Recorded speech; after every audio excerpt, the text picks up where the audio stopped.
Así inició el día de Rubí Hurtado, rumbo a la cadena de Telemundo Internacional, donde se desempeña como productora y periodista de una de las cadenas más importantes de habla hispana.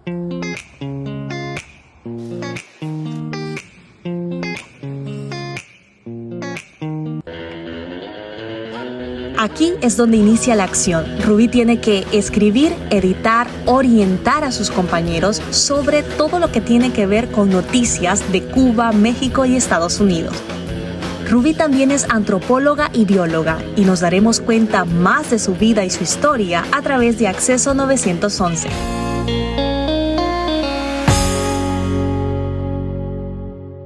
¿Dónde nace Rubí? ¿Dónde se forma los primeros años de su vida? ¿Dónde está la idiosincrasia, la raíz, la cultura de Rubí?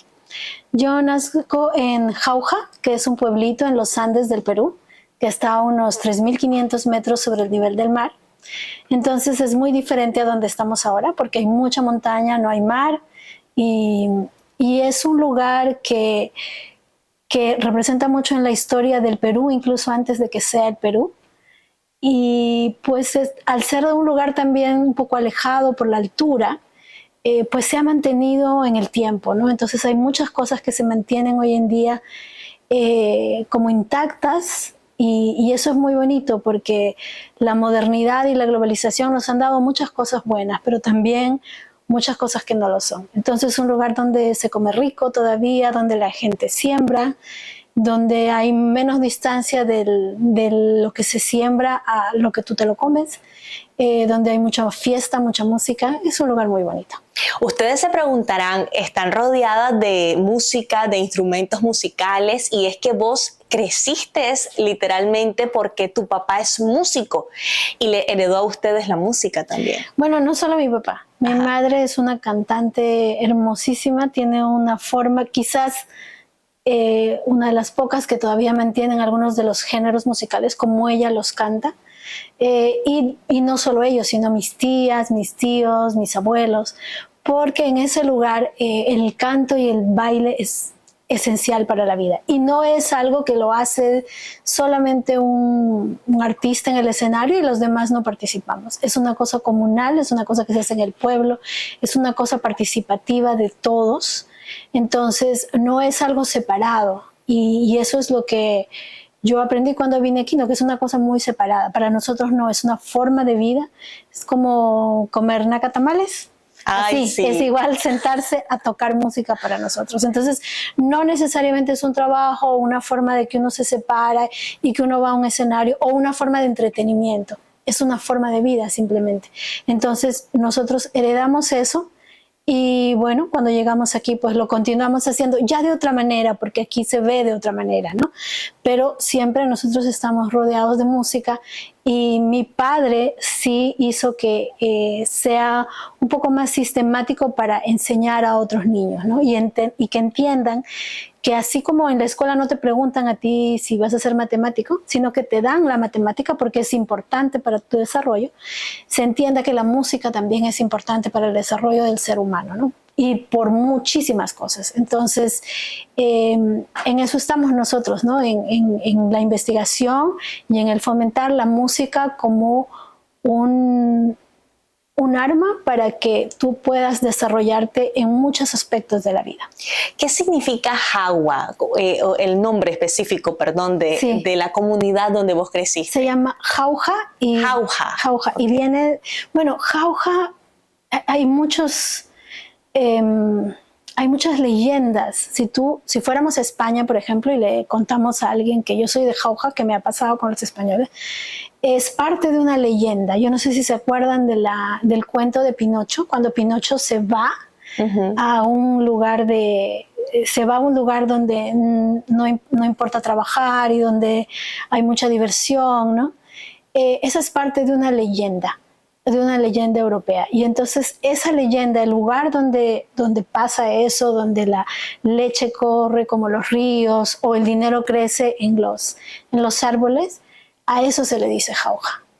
Entonces es un lugar porque era un lugar muy bonito, y es un lugar muy bonito que tiene mucha comida, un valle, y entonces cuando Francisco Pizarro, uno de los conquistadores, llega ahí, pues le pone esto es Jauja. Ahora, antes de esto, antes de los incas y durante los incas, es Sausa con XA. Bueno, no había escritura en ese tiempo, pero nosotros pertenecemos a la cultura de los Sausas. Entonces, de ahí viene, y hasta hoy es un lugar donde es un valle muy rico, y entonces provee la comida a gran parte del Perú, el Valle del Mantaro. Me encanta esa historia porque los logros que has tenido hasta el día de hoy vienen también de tu raíz, vienen también de los cimientos con los que vos creciste cuando eras niña. ¿Cuáles fueron las enseñanzas más importantes, Rubí, que aprendiste en ese valle? ¿Qué aprendí en ese valle? Primeramente, como digo, la música. La música es algo que te va a dar un balance, que te va a saber canalizar tus emociones, que esas son cosas que no nos enseñan en la escuela, ¿no? Te van y te enseñan a escribir, matemáticas, que tienes que hacer, pero nadie nos enseña cómo vivir bien, ¿no? Y al estar nosotros en los Andes, pertenecemos a una cultura en la que existía una filosofía del vivir bien. Y el vivir bien no necesariamente era solamente, como digo, que tengas un doctorado, que seas magíster en algo, sino que sepas vivir como ser humano. Y la música, en cierta manera, y el baile, hacerlo en esa manera, hacerlo como un entendimiento de que nosotros, al movernos, entramos en comunión con el universo, conversamos con las estrellas, porque de esa cultura venimos, de la cultura que hablaba con la naturaleza, de la que entendía que el río y la papa es parte de nuestra familia. Entonces, muchas cosas se han perdido después de la conquista, pero el sumaj causa, y se llama en quechua, el vivir bien, comprende eso. No solamente el voy a estudiar y no voy a saber qué es lo que estoy comiendo, respetar a la tierra, entrar en comunidad, ¿no? Vivir en armonía con mi comunidad y con la naturaleza. Eso es, yo creo que lo más importante, porque entonces no se piensa en solamente, como digo, ¿no? Soy un doctor, pero mi vida personal o mi vida emotiva está también hecha un desastre, que es lo que pasa en muchos países desarrollados, donde tú tienes mucha depresión, tienes problemas mentales. No, es simplemente el vivir bien, el summa causa, el hilar los hilos que te da la vida de una manera bonita, de una manera artística, ¿no? Y que en eso tú tengas un respeto por ti mismo, por la naturaleza y por todas las personas que te rodean. Me encanta esos dos elementos que mencionaste de enseñanza y de práctica divina. Uno, la música como forma de conexión con el universo, de meditación, pero también dos, la plática con la naturaleza que muchas veces nosotros perdemos, y es que la naturaleza también puede sanar y puede restaurar. Y uno, Rubí, ve tantos medicamentos naturales, por ejemplo, que te salen a cada rato acá en TikTok, en internet, en las diferentes plataformas digitales, y uno dice, wow, la naturaleza es la madre al final de cuentas. Y una de las cosas que vos me enseñaste y que para mí es un tesoro es poder también hablar con la tierra y poder darle gracias a la tierra, porque realmente la madre tierra tiene una voz y cuando habla es fuerte, como los huracanes, cuando no cuidamos la naturaleza. Y ustedes vienen de una formación cultural muy fuerte en ese sentido. Sí, se ha perdido muchas cosas, como digo, porque obviamente nos encontramos con otro mundo al que también se incorpora. O sea, no es la intención pelearse con esto ni con lo otro, sino que creo que toda América Latina lo hemos ido incorporando. Y nosotros mismos, como migrantes aquí, venimos y estamos en una constante negociación cultural y espiritual, yo creo, ¿no? Porque es como que llegué a este país, es nuevo, tengo que hablar inglés, entonces aprendo el inglés.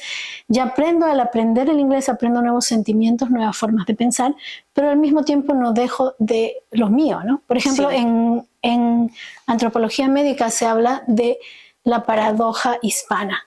en lo que tiene que ver, porque generalmente las personas que tienen bajos recursos tienen algunos padecimientos médicos mayores que las personas que tienen mayores recursos.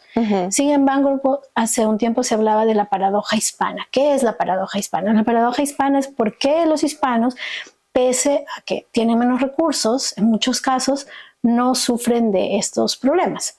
Y es porque nosotros seguimos aquí, pero aún así estamos, si se enferma Roxana, yo voy a estar, Roxana no ha venido varios días, voy a llamarla. ¿Y qué pasó?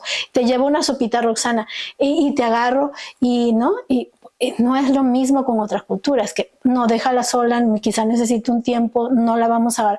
Nosotros no, somos de, no, a ver, averíguate qué pasó, o te llevo algo, o tú estás bien, pendiente. estoy pendiente, ¿no? Y eso es parte de nuestra cultura. Entonces sí, venimos a aprender muchísimas cosas, pero también venimos a entregar, ¿no? Como tú decías, piensan que en Nicaragua no se hacen cosas lindas. En todas partes se hacen cosas lindas. Así es. Y hoy en día las ciencias sociales y las ciencias están cuestionándose también muchas cosas, están revisando muchas cosas, porque los saberes son importantes a todos los niveles. Que yo no haya terminado la escuela, que mi abuelito haya sido un señor del campo, no quiere decir que no tenía una sabiduría. Quizás una sabiduría incluso más importante, pero se trata de valorizar y revalorizar esos saberes. No es solo un saber, no solo aprende el que va a la universidad. Aprendemos todos, ¿no? Aprende la señora que cocina increíblemente y que eso es el legado de miles de años. Sí. Entonces hay muchos saberes, hay muchas formas de valorizar el conocimiento que tenemos que revisarlas. Entonces es esa negociación en la que estamos todos, siempre negociando qué es lo que vamos a tomar, qué es lo que vamos a dar. Sí. ¿En qué momento Rubí decide dar el paso de emigrar o la familia de Rubí decide dar ese paso y por qué?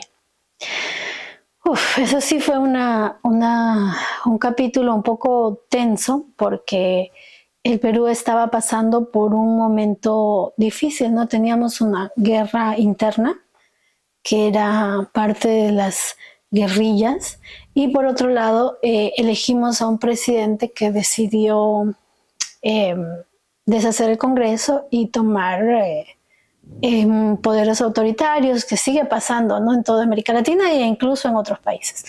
Entonces fue un momento muy tenso. Yo estaba en la universidad, también me pasó algo ahí que creo que no vale la pena ir.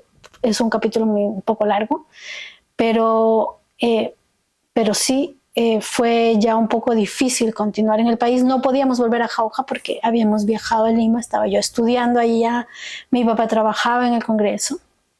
Y cerraron el Congreso y el lugar donde nosotros estábamos se consideraba una zona roja, o sea, donde había muchos atentados terroristas, donde habían muertos, entonces estábamos como que no podíamos ir ni aquí ni allá, pero sí pensamos que esto solo iba a ser temporal, ¿no? Que pues en esa época era Alberto Fujimori, no íbamos a tener que iba a salir en algún momento pronto. Y vinimos solo por un momento y pasamos aquí ya 31 años de estar en este país. 31 años de estar en los Estados Unidos, luego de vivir prácticamente en las montañas. Te fuiste a Lima, estudiaste en la universidad, hubo muchos problemas y por eso se vinieron acá a Estados Unidos. Ese tránsito, ese traspaso de vida, ¿qué fue lo más difícil y cómo lograste superarlo? ¿Qué edad tenías? Tenía 17 años, pero el hecho de que vinimos 7 juntos, papá, mamá y 5 hijos, lo hizo, o sea, ahora cuando lo veo quizá de lejos digo, wow, sí fue difícil, pero en ese momento estábamos juntos, siempre hemos trabajado muy en equipo, que también es algo muy andino, muy de, no, estamos juntos en esto. Y siempre nos hemos sentado mucho a conversar y a intercambiar. Entonces, no era la misma la experiencia de mi papá, que venía ya a sus 50, 40, que la de mi hermanita que venía 8, pero siempre nos sentábamos a conversar y a nutrirnos el uno del otro. Entonces, ¿qué es lo más difícil? A ver, no sé, la comida quizás, pero aún así no lo hemos sentido. Como el choque cultural, quizá para mí el no tener las montañas, pero realmente La cultura, sí. Bueno, ¿dónde encuentras un cuarto para 7 personas? No teníamos dinero. Fuimos a cantar a las calles. Pero nada de eso a mí se me hace como, ay, qué difícil. Sí. Yo en ese momento no lo pensaba, solamente tenemos que sobrevivir, tenemos que buscar un apartamento, tenemos que buscar trabajo, tengo que aprender inglés. No, o sea, no se me hace tan difícil porque estábamos los 7 juntos, ¿no? Sí. Y bueno, sí, todo eso es difícil al mismo tiempo, claro. O sea, ¿dónde encuentro el apartamento? ¿Con quién voy a hablar? ¿Cómo hacemos esos trámites? ¿Podemos volver? ¿No podemos volver? Yo no podía ir a la universidad. Ellos sí podían ir a la escuela, pero yo no había terminado la universidad. Me tocó empezar todo otra vez, ¿no? Me tocó empezar a hablar inglés. Como les contaba, yo ni siquiera me gustaba el inglés cuando estaba en Perú, entonces me tocó ahí con dolor de cabeza ponerme la radio y aguantarme y estudiar, sí. Vos también sos antropóloga. ¿Cuántos años estudiaste antropología y qué fue la lección más importante de esa carrera? Porque tenés 3 carreras prácticamente. Sos antropóloga, bióloga, y periodista.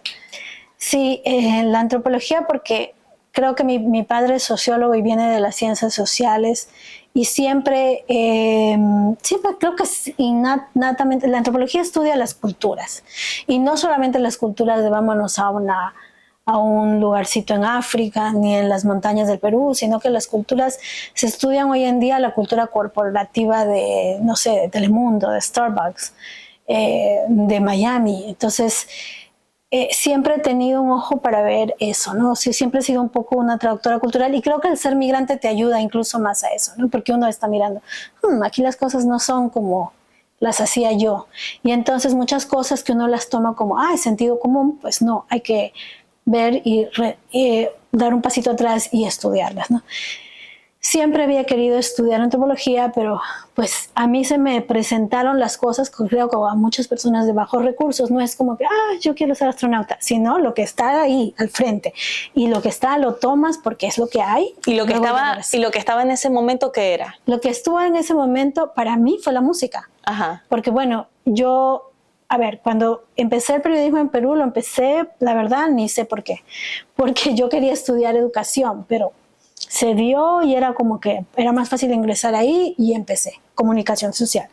A los 2 años lo tuve que dejar para migrar aquí, y aquí tuve que vender pollo en los moles, y entonces luego lo que se me presentó fue la música, porque como tocábamos, alguien me conoció a mí, entonces como yo no podía porque hay que pagar aquí la universidad, yo me llevé a todos mis hermanos, les puse unos ponchos y dije, vamos a ver me presentaron a la directora de música del Miami-Dade College.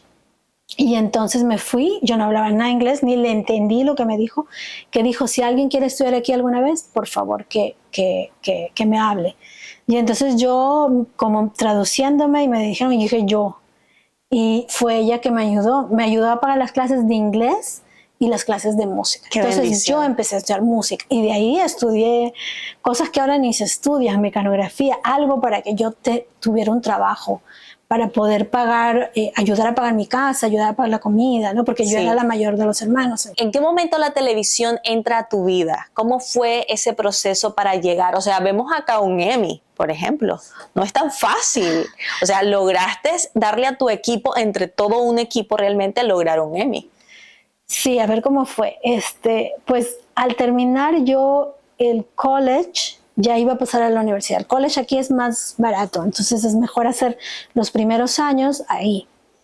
Y fui a FIU, y en FIU, que es la Florida International University, tenían muy separadas las carreras. Que si tú querías escribir, yo nunca me gustó mucho la tele, la verdad. Siempre he ido más porque me gustaba escribir. Entonces me decía, no, tienes que elegir escribir, pero en mi mente yo decía, no, yo quiero saber de todo, porque siempre he querido saber de todo, he sido muy curiosa. Y entonces al ellos no dar su brazo a torcer, ahora ya entienden la sinergia y que todos hacemos de todo, pues en ese tiempo yo dije, no, yo tengo que aprender en otro lado porque parece que aquí no voy a aprender.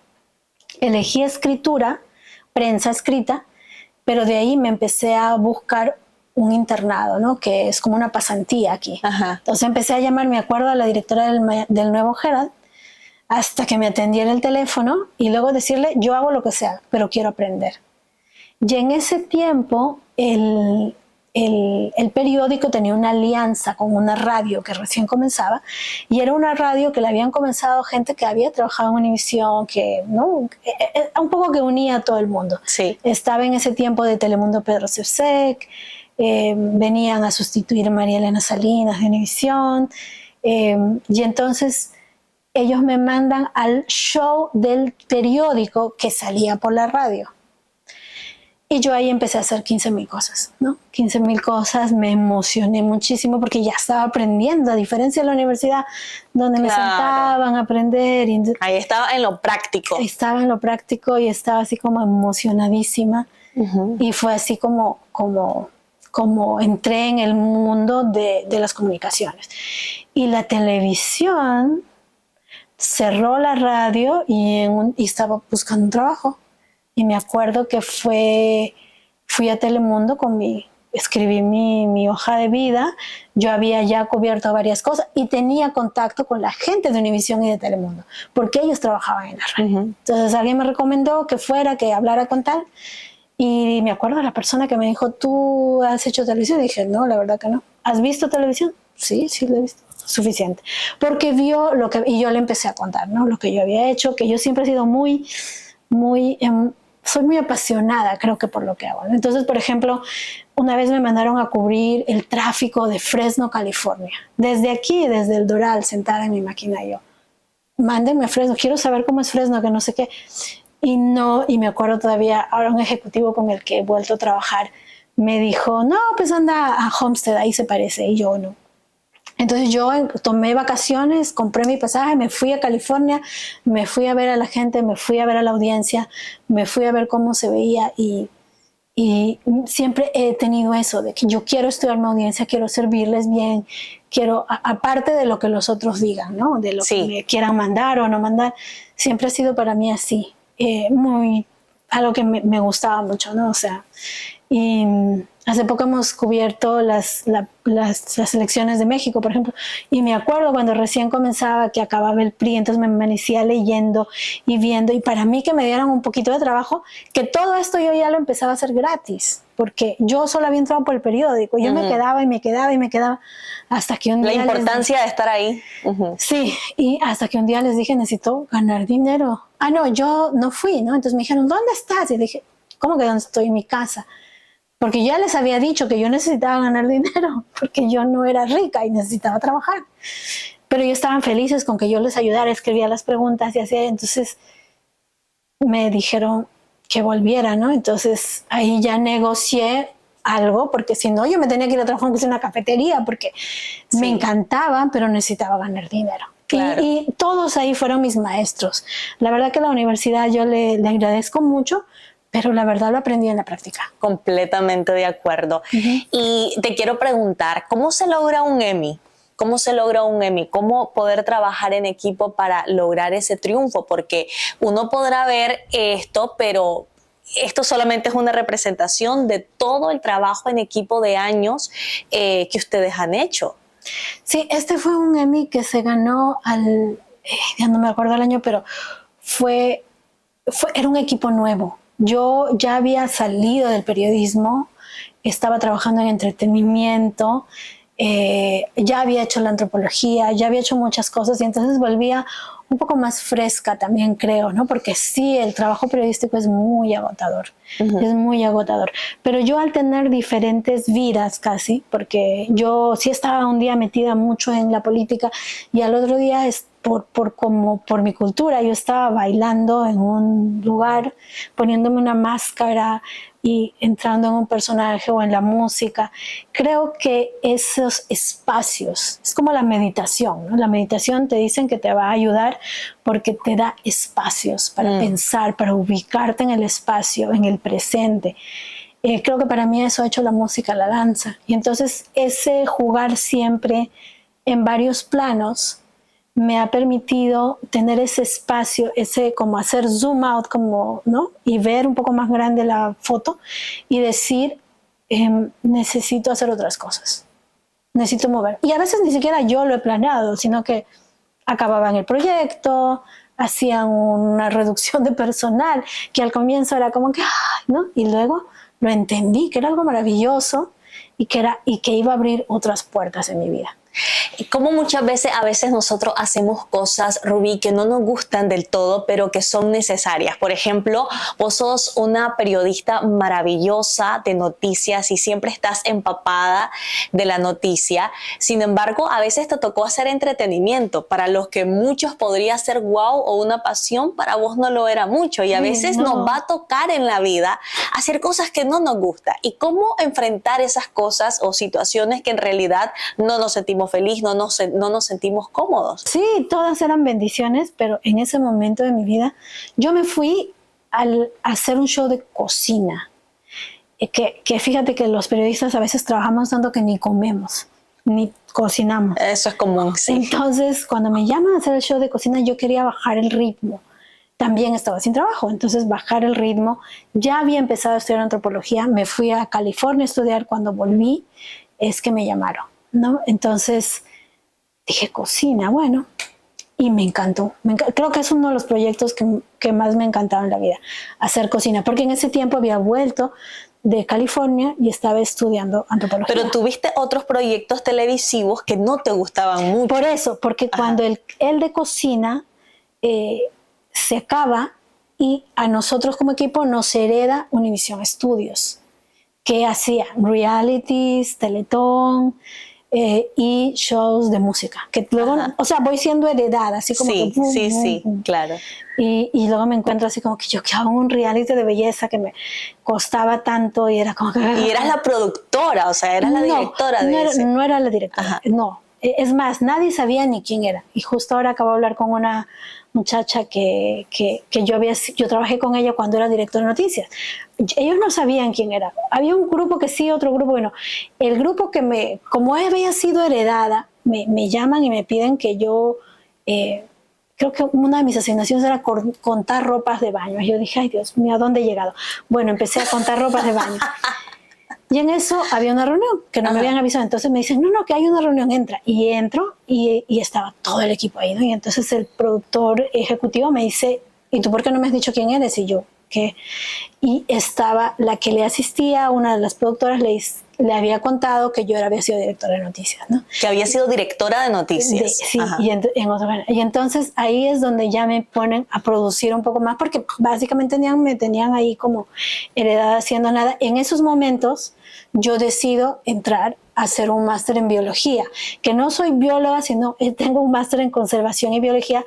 ¿Por qué? Porque sentía que intelectualmente no tenía mucho reto en ese momento. Y entonces ahí fue que empecé a estudiar ciencia, ¿no? Que era para mí algo completamente raro y diferente. Pero me enseñó mucho el entretenimiento, aprendí mucho y como tú dices, no fue fácil para mí. También ver la música desde la producción comercial. Para mí, como les digo, la música siempre ha sido un acto... Valor. De estar juntos, de familia. O sea, verlo de lo comercial me complicaba la vida. Pero todo me nutrió en algún momento y me costó verlo en ese momento, pero lo entiendo así, ¿no? Como que, wow, como que sí, aprendí de todo y justo ahora no tendría ningún problema en regresar también adentro. Claro, hoy por hoy, porque ya has pasado todas esas facetas de vida. A ver, vos fuiste directora de Noticias Caracol. Sí, acá. En Gente B, que era una filial de Caracol en Miami. Sí, mi vida es un poco complicada. De Telemundo Internacional y bueno, ha hecho muchas cosas en cuanto a la noticia. ¿Qué aprendiste? ¿Qué te ha dejado hasta el día de hoy el mundo de las telecomunicaciones enfocado a todo lo que es noticia? ¿Qué te enseñó? ¿Cuál es como el mayor aprendizaje? Bueno, no solo a la noticia, sino al hecho de que vivimos de historias, de que los humanos todavía vivimos de historia, de contar historia, ¿no? De cuál es tu historia, cuál es mi historia, y no solamente eso pasa en las comunicaciones. O sea, las comunicaciones al hacer la fórmula, porque trabajamos con fórmulas, ¿quién es esta persona? ¿Me va a servir para mi podcast, para contar una historia, para no contar una historia? Generalmente tratamos de que sean fáciles, ¿no? Porque las historias un poco complicadas complican a la audiencia también. Pero no solamente pasa en las comunicaciones, o sea, al verlo como fórmula, como saber qué hacer, te sirve, yo creo que también a ti misma para saber cuál es tu historia, cuál es la historia que tú tienes que contar. Si tú fueras productora, ¿cómo armarías tu historia? Si tú fueras periodista, ¿cómo contarías tu historia? Y una historia buena, ¿no? Yo un tiempo viví mi vida se empezó a parecer a una novela de Televisa y ahí fue que dije, no quiero que mi vida sea porque todo es una historia. Y también la historia oficial que nos cuentan, la historia que aprendemos todos en la escuela, es parte de una historia que la contó alguien, que alguien vino y la escribió y el otro no la escribió. Entonces, eso también es importante, porque muchas veces nosotros, nadie ha contado nuestras historias, como del otro lado. ¿No? Por eso seguimos diciendo, reforzando, vamos a lograr el éxito, vamos a lograr un Emmy, y está muy bien eso, pero también, como digo, faltan contar las otras historias, donde los saberes de nuestra gente estén a un mismo nivel, ¿no? Es tener sobre el periodista o la televisión la carga de poder enseñar y educar y de formar al televidente. Es difícil porque también vivimos otra historia, que es la historia de un mundo que es globalizado y de un mundo en la que la economía es lo que marca. Entonces, tenemos que hacer caso a eso también, porque estamos en este mundo. Entonces, cuando nosotros elegimos algo, sí lo elegimos tratamos, y yo sé, porque estoy sentada ahí, que los periodistas tratamos de hacer un trabajo bueno, pero también obedecemos a compañías que lo que quieren es ganar dinero. Y queremos tener ratings. Entonces, ese es un cuento. Entonces, hay muchos cuentos en la vida. El cuento de la ciencia, el cuento de la historia, el cuento de la política y el cuento de esta compañía que quiere lograr esto o esta otra que quiere lograr esto. Entonces, por eso es muy importante la soberanía de nuestros propios cuentos. Y entonces trabajar en nuestros propios cuentos. Por ejemplo, a mí me ha servido cuando yo siempre he trabajado en activismo cultural y social con mi familia a través de una fundación. Entonces nosotros hacíamos trabajos con los niños y yo cuando llegué a la televisión fue que me di cuenta que lo que no está en cámara no existía. Que eso podía ser una historia para radio o para un periódico, pero si no lo tenía en cámara, eso no existía.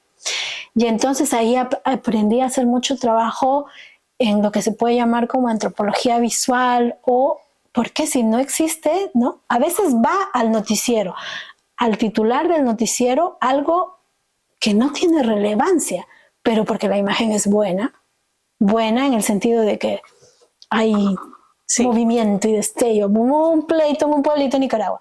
Sí, pero no hay muchos nicaragüenses, no importa, porque la imagen es buenísima. Ajá. Cierto. Entonces, ahí existe. Y entonces eso es lo que nos tenemos que estar dando nosotros cuenta, ¿no? Por ejemplo, yo pienso que sí debería haber muchas más clases para los jóvenes y adultos hoy en día, que hay tanta noticia falsa y que ahora todos han aprendido a jugar con eso también. Sí. Porque entonces tú ves algo en TikTok que dices, ¿qué es esto? Sí, entonces se lo pasan, pero no es verdad. No saben si es verdad, exacto. No es verdad. ¿Y hasta qué punto es verdad y hasta qué punto es relevante? O sea, y hoy en día todos somos un medio de comunicación andante. Entonces, pero no hemos aprendido muchos no han aprendido qué es lo que hay que saber, ¿no? Que es una alfabetización de lo que es ver los visuales y juzgarlos por lo que son. Porque todos llevan un mensaje. Y un mensaje que muchas veces está trabajado para lograr algo, la mayoría de las veces. Sí. Entonces, saber discernir y en ese mundo estamos. Estamos hoy viviendo una revolución de los medios, que ya no sabemos qué es un medio de comunicación. Yo el otro día quise darle una clase a mis sobrinas, ¿qué es un medio de comunicación? ¿Es Facebook un medio de comunicación o es Roxana un medio de comunicación? ¿Qué es medio de comunicación? Porque antes era muy claro, ¿no? Ciertos medios eran los medios y hoy en día no, hoy en día todo es muy confuso. Sí. Y estamos en elecciones, en dilemas políticos, sociales, nacionales, estamos en medio de una guerra de la información también. Entonces, los cuentos son muy importantes y nosotros entender nuestros cuentos y entender cuando nos nutrimos de un cuento, ¿qué quiere decir? ¿Qué me está tratando de vender, decir, de yo saber verlo críticamente? Eso también es algo muy importante. o sea, cuánta enseñanza. Yo te escucho y cada vez que yo me siento con Rubí aprendo mucho. Soy una esponjita y espero que ustedes también lo estén aprovechando. Tienes una fundación. ¿Cómo pueden hacer las personas para poder involucrarse en tu fundación? Las personas que nos están viendo, escuchando y de repente dicen quiero ser parte de ese mundo tan especial que es la diversidad cultural, por ejemplo. ¿Cómo lo pueden hacer? A ver, la fundación se llama Cuyayqui, que es un poquito difícil de... Cuyayqui. Cuyayqui. Quiere decir te queremos, es una palabra en quechua, la hicimos nosotros, mi familia, cuando vinimos hacia aquí, y la gente nos empezó a ver así, mira, sí tocan música y no sé qué. Y entonces venían a traernos regalos en Navidad, justo a esta casa. Venían y nos daban regalos nosotros, pero no necesitamos más regalos, ¿no? Ni cosas. Creo que en estos países no se necesita de más cosas. Y entonces decidimos juntar dinero y llevar ese dinero a donde somos, en forma de regalos. Pero hubo un momento en que dijimos, pues esto también es plástico, en algún momento los niños lo tiran, no tienen más significado. Y entonces en vez de regalos decidimos llevar instrumentos musicales y mi papá decidió formar una orquesta de niños allá, que es donde nosotros abrimos la casa y los niños vienen a aprender música, por lo mismo que decíamos, ¿no? Porque a nosotros nos sirvió para abrirnos puertas, para ser mejores personas. Es un oficio incluso. Incluso un oficio. Entonces abrimos una orquesta y mi papá se fue para allá y todos vamos yendo de vez en cuando, pero solo usamos también la música como un hilo conductor a revisar nuestras historias, a volver a contar nuestras historias, a revalorar desde nuestra comida, porque por ejemplo aquí se ve, la quinoa y no sé qué, y todos los productos que vienen de allá, pero allá mismo no se aprecian. Los niños no quieren comer quinoa, los niños no quieren comer esto. Nosotros tenemos una biodiversidad de productos que se pueden comer, que es increíble, que es admirada por el mundo, ¿no? 3,000 variedades de papa, maíces, y otros tubérculos, granos, porque nuestros ancestros se dedicaron a eso, a entender que esa era la verdadera riqueza de nuestro país y a adaptar las plantas a diferentes pisos ecológicos. Entonces, desde comer hasta las plantas, conocer las plantas, hemos empezado un laboratorio de ciencia y arte hace poco. Wow. Y entonces, ¿cómo se pueden involucrar? Pues visitándonos, apoyándonos en las redes. De Miami siempre estamos juntando instrumentos para llevar, lo que la gente pueda donar. A veces dijeron, yo quería aprender la guitarra o mi hijo quería aprender la trompeta y ya la dejó tirada. Pues aquí son bienvenidos, los vamos llevando. Nos peleamos a veces con la aduana porque los vamos llevando de uno a uno, pero ese es el trabajo que hacemos. Y también en los laboratorios de ciencia y arte, este año que acaba de pasar, tuvimos también gente que bajó desde Boston. Hacemos alianzas con otras comunidades también indígenas o nativas, como los Saraguro. Estuvo Amy Chalán, que ha sido la primera indígena de Saraguro que fue graduada de Harvard, que se fue hasta Jauja, que estuvo compartiendo con los chicos, haciendo talleres. Entonces también, si quisieran compartir lo que saben y también tener los pies en la tierra para saber también que uno va como a enseñar, pero también va a aprender, ¿no? Por esa misma equidad de los conocimientos, porque a veces pensamos, no, yo me voy a enseñar, y luego, ¿qué me ha pasado a mí, no? Y luego, ¡bum!, te llegas ahí y tienes mucho más que aprender a veces. Total. En quechua, la palabra yachay se usa para enseñar y para aprender, y ese es uno de los lemas de la fundación allá. Hermosísimo. Yo te quiero agradecer, Rubí, por contarme todo lo que me has dicho hoy a toda la audiencia de Acceso 911. Y quiero cerrar con un mensaje que vos le des a aquellas personas que nos están viendo y que quizá están luchando con la toma de decisiones, que decido, me voy por este lado, por esto, o estoy pasando por un tipo de ansiedad en mi vida, o estoy tratando de migrar, o ya migré. ¿Cuál sería tu mensaje para todos los que nos están escuchando y viendo? Wow, es muy fuerte lo de la migración. Yo pienso que todos los migrantes somos como guerreros, ¿no? Ya sea que hayamos venido en las circunstancias que hayamos venido. Respiren, entiendan que ese dolor que a veces uno siente cuando recién llega es parte de un choque cultural que todos lo pasamos. No hay quien no lo pase. Hasta la persona que haya venido con todo el dinero del mundo extraña su comida, su familia, su lugar. Respiren y luego dense cuenta que no tienen que abandonarlo todo, que nosotros llevamos en los genes lo que nosotros somos.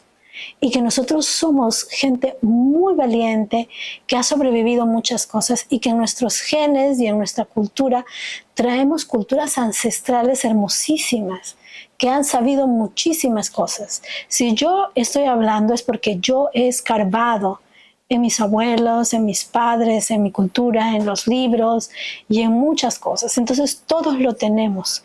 Y ese dolor que uno a veces siente son simplemente procesos que nos van a hacer mucho más fuertes.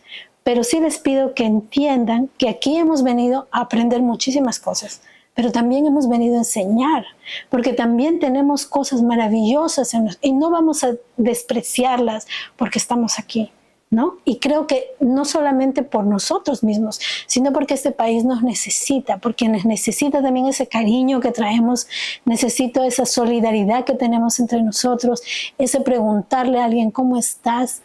¿Estás bien? El decir buenos días, que se está perdiendo, ¿no? En este país se tiende a déjame solo, y está bien tener ese respeto. En los nuestros a veces no se respeta mucho ese espacio personal, pero hay que llegar a un balance, ¿no? Y creo que nosotros tenemos mucho que dar y lo muestran una y otra vez tantos migrantes que han venido y que también tenemos que aprender, ¿no? Tampoco se trata de decir, oh, yo valgo todo y no voy a aprender, ¿no? Sino hay muchas oportunidades en este país y yo creo que el mejorar nosotros, el trabajar en nosotros es un trabajo por nuestra comunidad, por nuestros países y por este país, que también es un país de migrantes. Gracias, Rubí. Gracias por ese mensaje y con eso pues nos vamos y los voy a continuar viendo en un próximo episodio de Acceso 911. Un abrazo.